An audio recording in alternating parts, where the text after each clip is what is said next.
Friends, நான் உங்கள் ஜிக்கி பேசுகிறேன். ஒரு சின்ன மெசேஜ் உங்களுக்கு சொல்லலான்னு தோணுச்சு.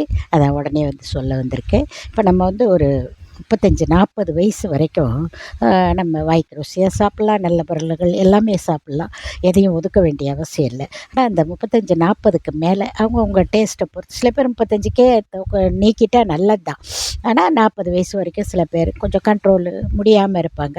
அவங்கள ஒரு 40 வயசுக்கு மேலே ஒன்றும் இல்லை, ஒரு கொஞ்சம் வாய்க்கு ருசியாக சாப்பிட்றத ஸ்டாப் பண்ணிவிட்டு உடம்பு ஹெல்த்தாக சாப்பிட ஆரம்பிக்கணும். அது என்னென்ன முக்கியமாக அதில் உப்பும் சர்க்கரையும் இப்போ நம்ம 100% சாப்பிட்றோம்னா ஒரு 25% நீக்கிறதுக்கு முயற்சி பண்ணுங்கள். அது உங்கள் உடம்புக்கு நல்லது. ஒரு 50 வயசு கிட்டத்தட்டலாம் நமக்கு ஹார்ட் அட்டாக் அந்த பிரச்சனை எல்லாம் வரும். அது எல்லாத்தையும் நம்ம கொஞ்சம் கொஞ்சம் சமாளிக்கலாம். இதுக்கு நிறைய என்ன சாப்பிட்ணும், எப்படி செய்யணுங்கிற விஷயம்லாம் இருக்குது. அதை நான் உங்களுக்கு அடுத்தடுத்த வீடியோவில் நான் உங்களுக்கு சொல்கிறேன்.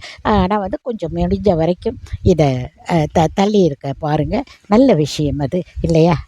அதனால் தான் சொல்கிறேன். அடுத்த வீடியோவில் சந்திப்போம்.